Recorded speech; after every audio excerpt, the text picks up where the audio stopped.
So the first question we have is a question that so many people often ask. Do you have youth athletes lifting weights? Right. So, I mean, my attitude is we should have youth athletes lifting some sort of loads, but we don't encourage lifting for the idea of load. Most of the things we use is called it's a natural sequencing type system. So, a youth athlete, youth development athlete, and youth athlete anywhere below the age of 12, we like to have them lifting stuff that's relevant to how much they weigh. To encourage the strength exercise we want to see relative to how much they weigh. So, a chin-up is going to be 100% body weight on your shoulders and your back muscles, right? So a pull down a lot less weight is actually a good thing. Whereas if we say, when they do a push-up, they're only in a 65% body weight type load, but if we flip them over and put bench press on them, we can get so much more weight. We don't need to worry about that difference at that age group. So it's more, can we build up things like, good structural work inside the joints that are being used? Can we make sure the tendons and ligaments are all getting as equally strong as the muscles? Can we make sure that they're doing proper range? And can we make sure they have proper supportive structure? Like, is their core nice and strong while they're doing a push-up or while they're doing a squat? So a lot of times when we put load on kids under the age of 12, we're loading them more for their balance points, for their positioning, for their awareness, for their cueing, and so they can learn how to start taking load, because after 12, they do have to start doing some sort of weight training. So ultimately, youth athletes are capable of lifting weights. Absolutely. There's nothing wrong with lifting weights as a youth athlete. It's just that we're not a big proponent of trying to have them lift as much as possible. You'll see on some places on social media that now especially, it's really popular to have kids getting into weightlifting as an actual sport. And while I do get the fact of starting a sport early and starting sports, I do think, personally for me, it's a little limiting in some cases. I'd rather have a lot longer time frame to worry about this long-term athletic development than trying to squeeze points of specific strength development in at young ages. Hormonally, we already know that they're not even really going to fully develop a lot of the things that we want them to do anyway. Exactly. So it's really more about making them aware and giving them a good sense of confidence in the room, teaching them that there's going to be a progression, and not having to be afraid of weights, not having the parents be afraid of weights, but doing it within a good step progression so we can really make sure this is a long-term process. So along that vein, I think you bring up an interesting point about the long-term athletic development, and we see this a lot now, despite there being more literature about long-term athletic development and how that process unfolds over a young athlete's career. When a child's at that age, they're encouraged to sample a number of different sports, and in a lot of cases they're not being given that opportunity, whether it's the pressure of their own sport. Hey, if you want to go really far, you have to spend more time on the ice or on the court, whatever it have be. Do we have somewhat of an obligation now to provide a little bit of that sampling ability in what we do as strength coaches by providing different drills and tasks and exposure to different sport skills within the training environment? I firmly believe so. Yes, I mean, everybody has their own take on their own methodology, how they apply some of this stuff. But I like to go back to the basics. So I've talked before about talent identification. I've talked before about progressions and long-term athletic development. And from my experience, I've been fortunate to do it for 30 years. So my experience is that with all that information I've seen grow and develop while the industry has grown and changed, again, resistance training is not a problem, but having enough variety in how they're doing different exercises, what kind of modalities they're using, anything from whether it's just a medicine ball for loading, a bands for loading, just their body weight for loading, change of balance points, positions for loading, weights for loading, whatever it happens to be.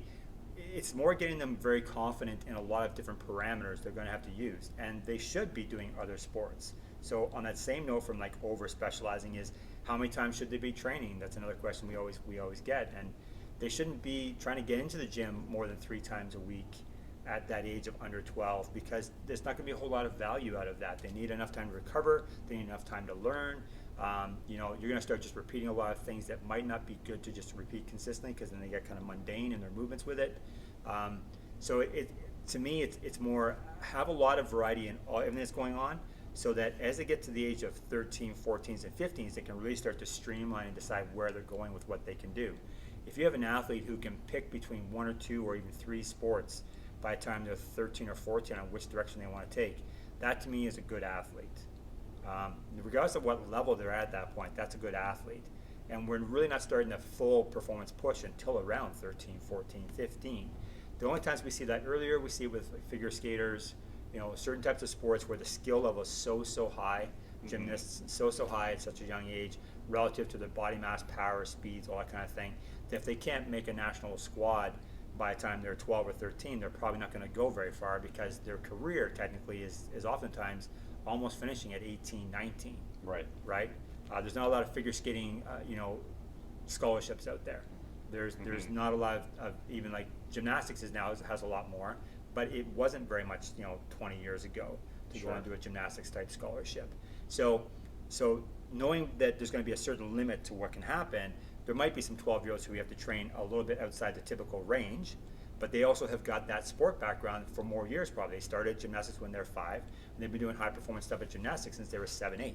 Right. So they are ready to perform at an older level because they do technically have an older training age, right? So their emotional age is one thing, their physical age is another thing, chronological age is another thing, but then their sport age, their athletic age is another thing. So we have to always be aware that it's not one size fits all, but we should have some rules and guidelines on what we're trying to do. In terms of some of the methods that we, let's take strength for example, some of the methods that we're going to expose kids to, but some of the methods that or implements we might hold them back from doing. How much of that is, you might have a kid that walks in here and, at the age of 10 or 12 and really wants to bench. But how much of, and say they can bench really well, but how much of that is holding it back because that stimulus introduced further down the line is going to give them more bang for their buck? Well, again, another great question. I think that's a big reason why, personally, in my programs and our programs, that I do say to limit certain things.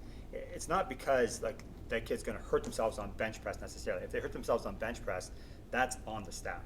That's on improper education, improper cueing. That's on improper loading. That's an improper plan. If you get hurt doing stuff, a lot of times that is a problem with planning and programming and the way that the coach actually implements what they're doing.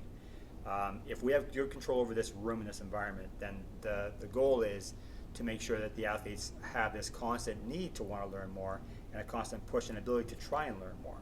So with young athletes saying let's bench press, the only problem why I'm not a huge fan of saying let's bench press is because even if we use a youth bar, it's the fact that there's so many other factors involved there that they can learn bad habits from. Whereas if we start off with more consistent things we can really build a foundation on, we can get the same idea and stress them the same way, if not even more so, with lighter loads. I'm a huge fan of saying, I'm going to make you work harder with half as much weight. Again, 30 years ago, starting this field, everybody was doing squats, everybody was doing deadlifts, and deadlifts is really big now back in the realm of strength conditioning, like super huge. But everybody was doing deadlifts, everybody was doing squats, everybody was doing bench press, and we realized then that for sport training, a lot of unilateral leg stuff was more important than your ability to squat. But people in the general fitness area weren't really listening to that and weren't really doing much about it. Right. And we didn't make that change because a lot of people had knee problems from squatting, a lot of people had back problems from squatting, like everybody kind of alludes to all the time. It was because you have a limit. How much weight are you going to keep putting on a person to try and elicit more strength out of what they're doing? And how much harder exercise you have to come up with, like jump squats and jumping onto a box or stepping down or off. When we got to single leg stuff, we were able to do a lot more loading relative to the body, but it was with less weight. So less stress on the core, less stress on the other appendages, better work specifically on that one leg. So if I can give you harder work in the same muscle area and the same muscle movement with less weight, I'm a huge fan of that, especially if you are 12, because you've got years to go in there. So holding back sometimes isn't such a bad thing. Right. A 12-year-old's bench press means nothing to anybody. I believe it shouldn't.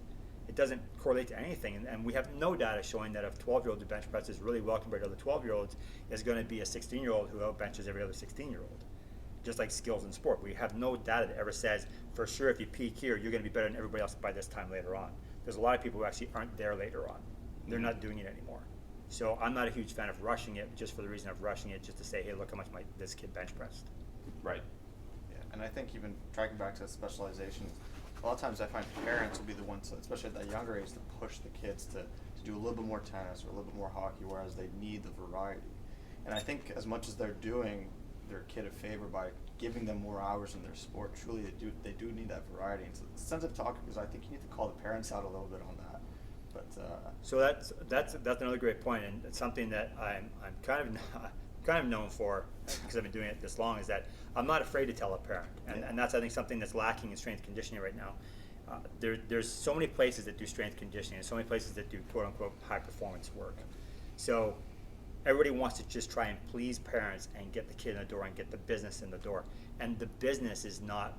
That's not the way to run it. I don't believe. Again, it's just my belief, but I have no fear of turning to a parent saying, no, you don't need personal training. No, you don't need you don't need 4 sessions a week.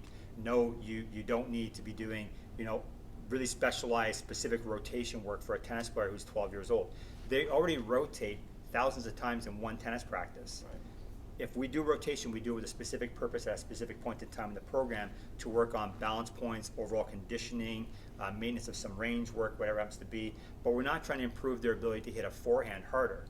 We're trying to get them stronger as an athlete. That's why we call it the athlete's gym, because we make better athletes. I'm not going to make a better hockey player. And I've done this for a long time. I know that the players who come to see us will become better hockey players, but we make them a better athlete. They take that with them to the ice with their coaches and become better hockey players in skill sessions, in on-ice practice sessions, that type of thing. And then every sport's different. A hockey player is going to be on the ice and practicing and playing games 6 to 8 hours a week, sometimes a little bit more, sometimes even a little bit less. A tennis player at 12 years old is going to be on the ice, is going to be on the tennis court up to 20 hours a week. Yeah. So we have to be very smart in what they're doing. And a lot of times, people think more is better, but there's also an attrition rate that happens at a higher level in an individual sport like tennis versus in a team sport like hockey. Yeah. Whereas hockey has so many cuts that happen every year, the attrition rate should technically be higher per capita.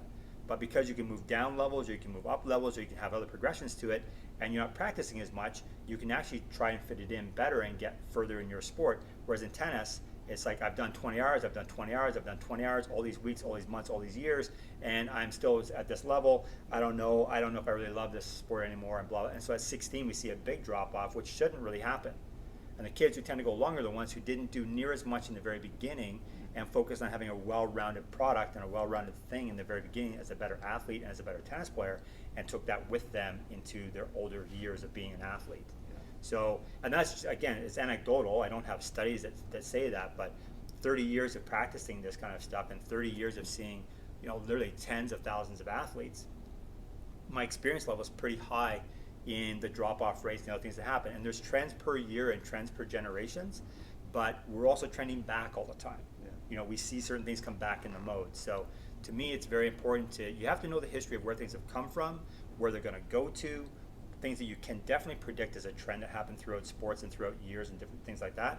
And then understanding how people are going to work around those. And there's always going to be parents who think that their kid needs more and has to be super specialized. And it's a coach's job to educate that parent and educate that player and educate their groups to the proper science behind what really does work and what won't work and why you're doing it. And if you're doing it from here for the purpose of actually developing an athlete again as far as you want them to go, I think you can't go wrong, personally. If you're doing it just because you want to get business in the door, then the turnover is really high. And some people stay and some people go. And some people get results and some people don't.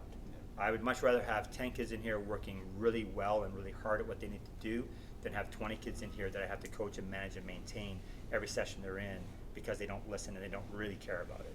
So I'd rather make a little bit less money and get really good results because that brings in more consistent money anyways. Right. Yeah. I think just to sort of maybe shift gears a little bit on the topic of trends and fads and sticking to concrete science and stuff, the word that gets lost or not acknowledged a lot in our industry now is the strength and conditioning component. And now there's, my involvement in the hockey world and whatnot now is starting to see this big upheaval or the big resurgence, I should say, of zone 2 training. Yeah. And maybe we can talk a little bit around that and sort of why that's coming back for one. Sure. Why it went off the rails in the first place, and how to properly implement it. Yeah, how to properly implement it. Like, yeah. I know. So what do you think from hockey? What do you think? I mean, I know what I can speak to is like having worked in minor hockey for a long time and being involved in the pro level for a little while now. The concept or the idea around, you know, maximize your training time, maximize your training economy is huge. To turn around and go to a coach, hey, we need to do more. You know, low intensity is, you know, you've already got a coach's ears shut off because low intensity is not an option. We shouldn't be working low intensity. How's that going to make us better at a high intensity sport? Mm-hmm. And I feel that's where there's a mismatch in the understanding of the physiology about indirectly supporting work with lower intensity work.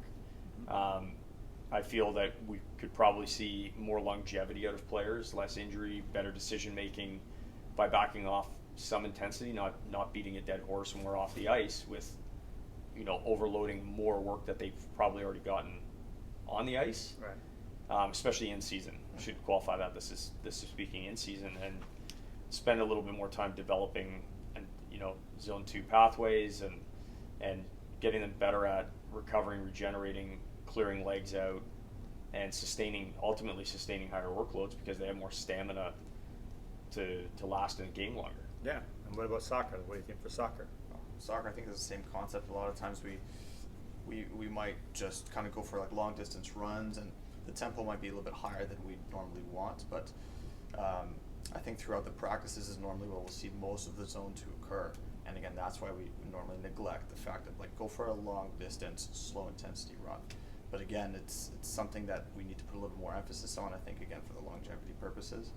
So I think like the way that I look at it is we can get sport specific and say, well, hockey is a game of shifts, and I'm going to get so much rest in between my shifts, and when I'm on a shift, I have to go so hard and do certain things. And then in soccer, I'm constantly kind of running the field and moving. I can't stop moving really, and then I've got to put short bursts in. But really, if I don't move around the field, I'm not in the play. I could be too far away because the field is massive, right? So they both are very specific to themselves, but we're not trying to talk about trying to improve just a hockey player or try to improve just a soccer player. We're trying to improve an athlete. And from an athlete perspective, a lot of times where we're lacking, we're missing is the fact that there is a huge supportive structure in the body. You know, your circulation system is primary thing, cardiopulmonary, you know, your heart, your lungs working together, primary.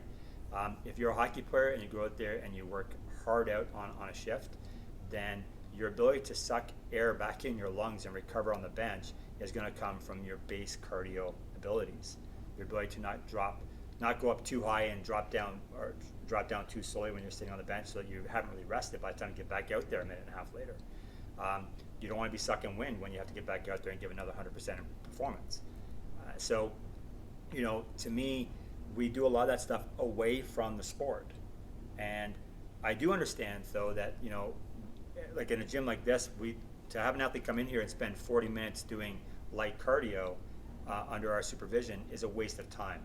To me, I do want athletes doing certain amounts of duration work, but they can do that on their own time. They can do that as part of their other recovery days.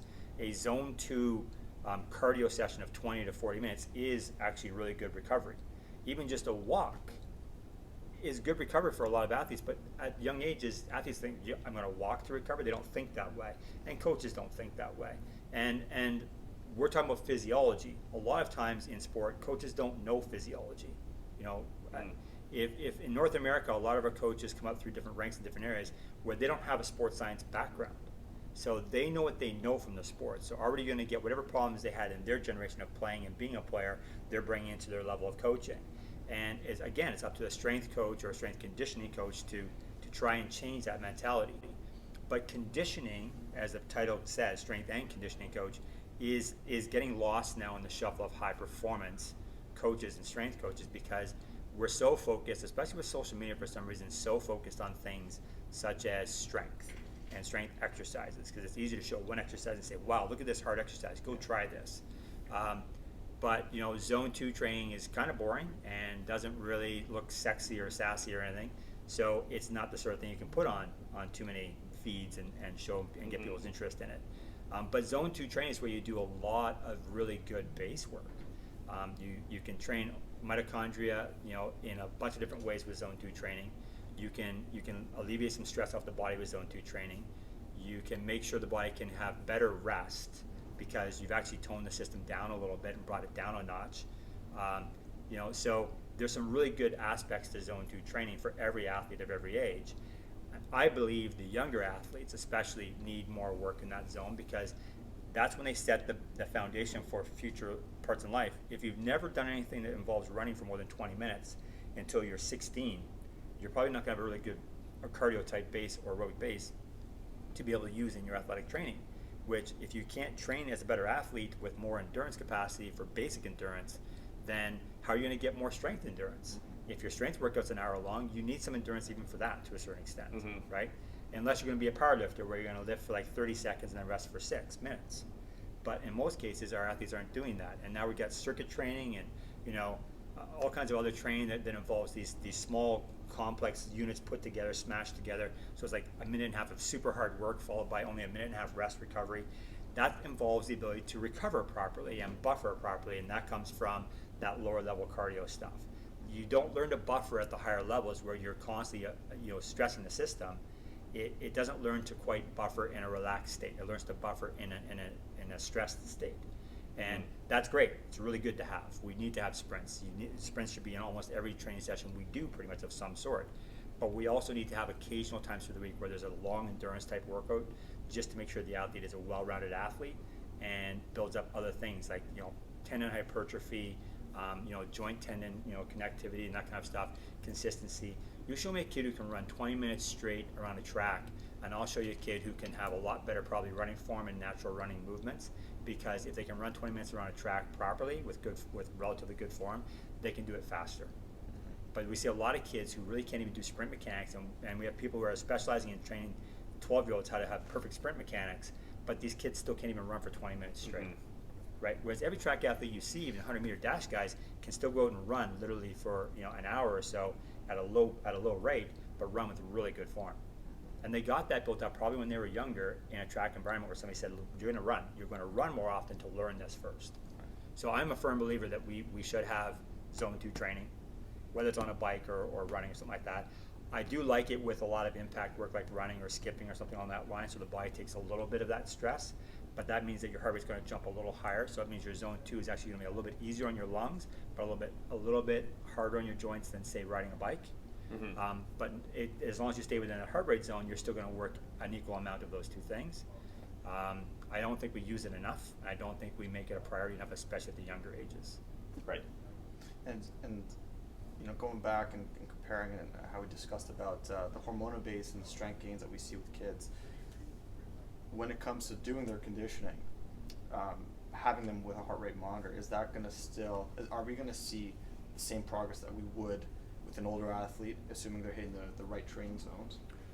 Yeah, so we've used the heart rate monitors with kids, and we got away from that mostly with COVID because we weren't able to really use them properly and effectively and sanitize and all that type of thing.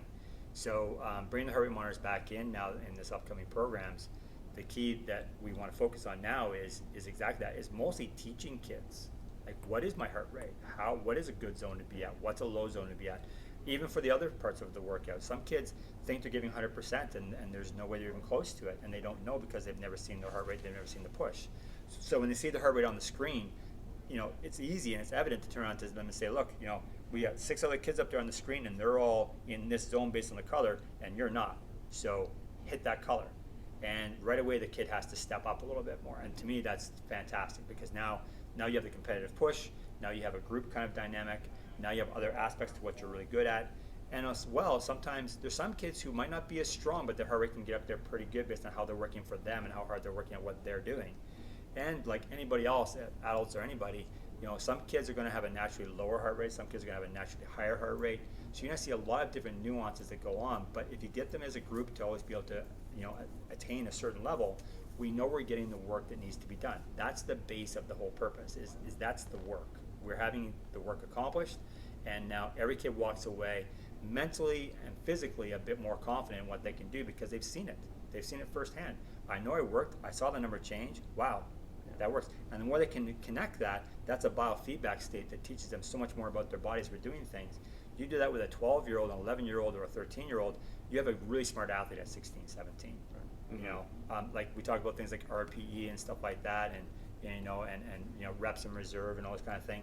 And they're also all great things, but a lot of times people bring that in almost too late in training programs because kids have no clue how to use it. So now you have a 17-year-old who's just learning for the first time how to do things like reps in reserve, and they're already a little disjointed because they're at that age where I just want to get more on my bench, or I just want to get more on my squat. So they're gonna fudge numbers and not tell you real numbers and not have a real good biofeedback sense on it. So to me, the earlier we can start with things like that to give them numbers that's easy to identify, it's easy to correlate. And so now I'm a smarter athlete.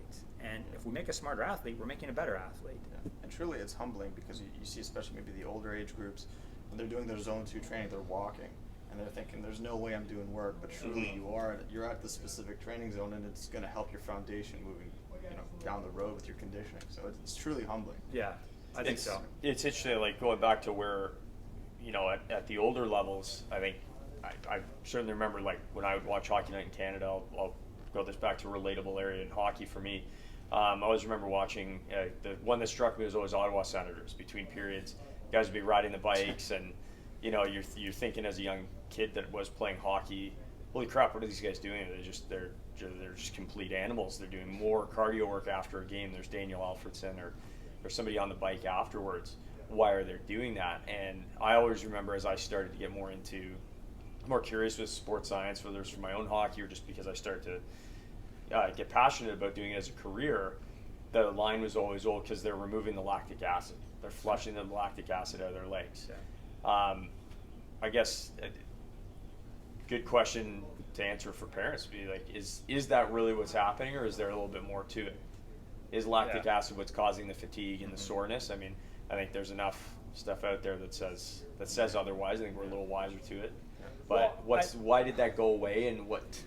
I think we're wiser, but the reality is, you can get into the nuances and arguments about specific elements of cellular science, but when it comes down to it, when you're doing that kind of cardio in between things, you're teaching your body to buffer and to get rid of any byproducts. Is lactic acid a byproduct of work? Yes, it is. Also a fuel. Also a fuel. So there's a lot of things that will creep into that discussion, that argument. But the reality is, we just have to let parents know that it's really about buffering the entire system. Right. It's about decongesting the system and allowing it to be more efficient.